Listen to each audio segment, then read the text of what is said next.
Bretagne 5, l'invité du 7-9. Et ce matin, nous recevons, dans le cadre de ce séminaire européen leader, ici à Pleuc-l'Hermitage, je dis Monsieur le ministre, parce que vous êtes tout nouveau ministre, vous étiez jusqu'alors secrétaire d'État, Joël Giraud, ministre de la cohésion des territoires et des relations avec les collectivités locales. Merci de nous avoir rejoints. Bonjour. On va parler de territoire. Vous êtes venu ici à Pleuc-l'Hermitage dans le cadre, je le disais, de ce séminaire européen leader. Les territoires, aujourd'hui, c'est quelque chose qui est important dans le cadre de la République, dans le cadre de l'Europe. Quel est votre rôle, vous, au niveau de l'État, sur ces territoires à travers l'Europe aussi, bien entendu?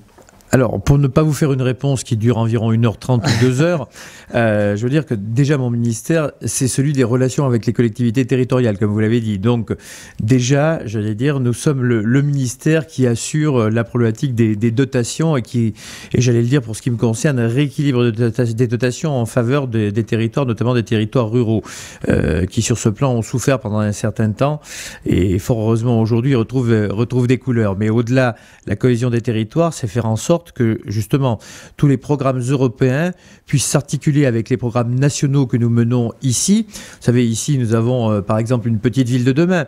Petite ville de demain, c'est de l'ingénierie qui est proposée sur un territoire qui est un territoire rural. Eh bien, jusqu'à présent, nous n'avons pas forcément des programmes européens très articulés.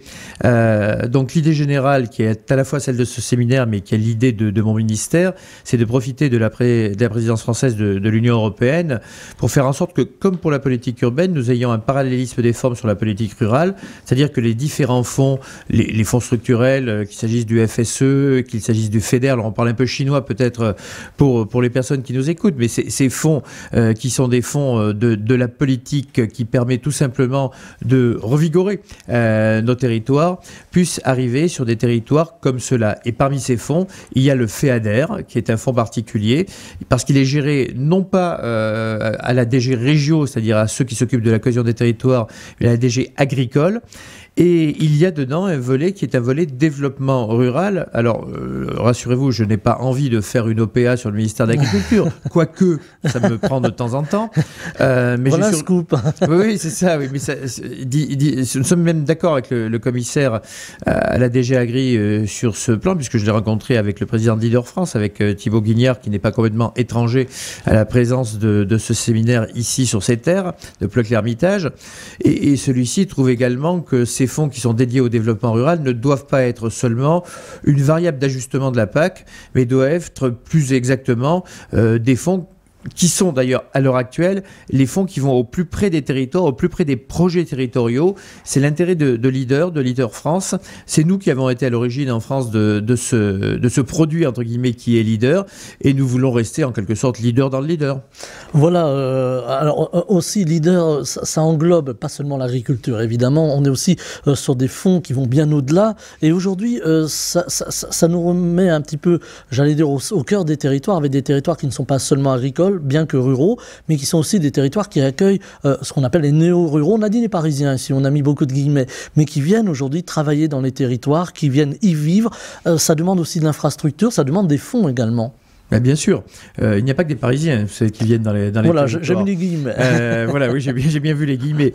Non, mais d'une manière générale, si vous voulez, il y a de plus en plus de personnes qui habitent dans des grandes villes et qui, sous l'effet de la pandémie, se sont dit que finalement, vivre sa vie dans une collectivité plus rurale était finalement quelque chose de plus agréable.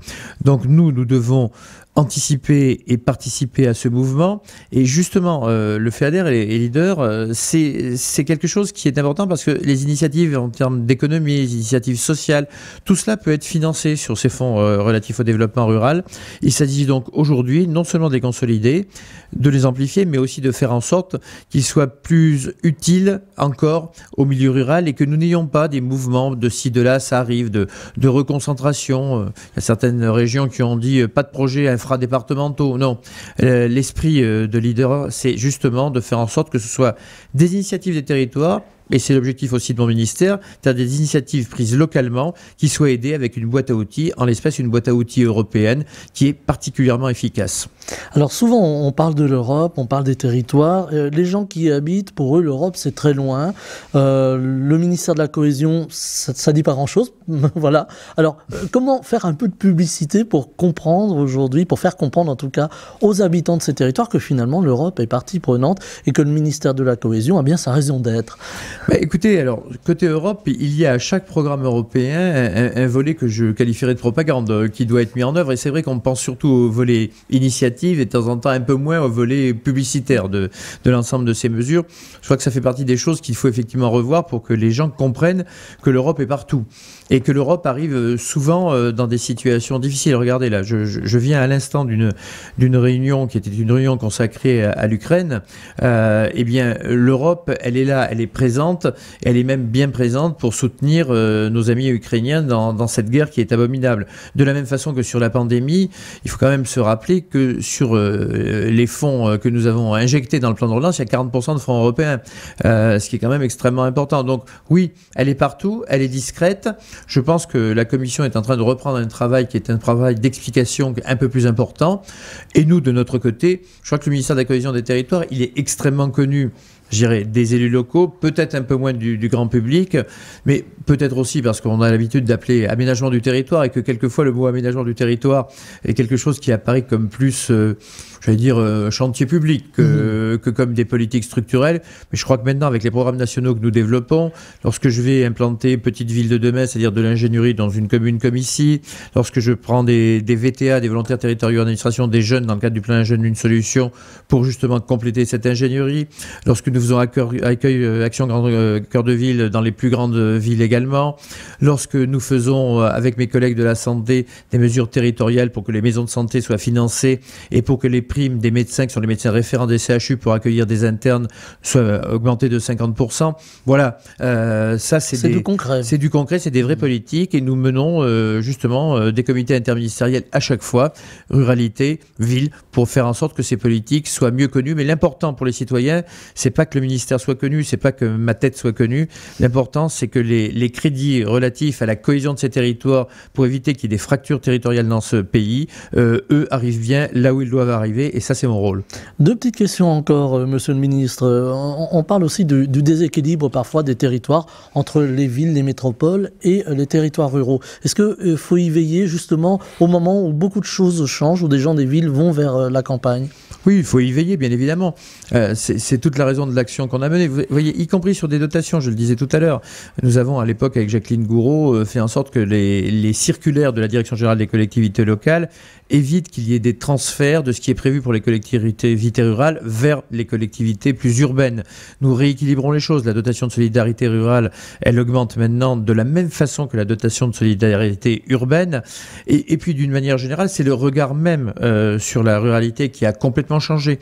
Et ce regard sur la ruralité, nous sommes là tout simplement pour l'accompagner, pour faire en sorte que ce ne soit pas simplement des gens qui se disent finalement j'achète une maison, ce sera ma résidence secondaire, puis on verra bien ce que j'en fais, mais des gens qui, par exemple grâce au numérique, puissent s'installer de manière durable et demain, s'ils ont des mobilités convenables, puissent navetter à partir plutôt d'ici de Pleuc-l'Hermitage que du 18e arrondissement de Paris, et je pense qu'ils seront plus heureux. Voilà, il y aura moins d'embouteillage. Hein. Je pense qu'il y aura moins d'embouteillage sur le périphérique de Pleuc, oui. Alors, monsieur le ministre, une dernière question. Hein. Vous disiez à l'instant que vous étiez en réunion autour de l'Ukraine. On a une Europe chahutée aujourd'hui avec cette guerre qui arrive à ses portes. Est-ce qu'on pouvait imaginer encore à un moment de se dire voilà, on aura une guerre en Europe, c'est presque impensable. Oui, enfin, c'était impensable, mais enfin, on atteint des niveaux de psychiatrie dans certains États et dans certains chefs d'État. Malheureusement, Vladimir Poutine n'est pas le seul. Donc les craintes existent toujours. Vous savez, moi, j'ai des origines dans un pays qui s'appelle la Slovénie.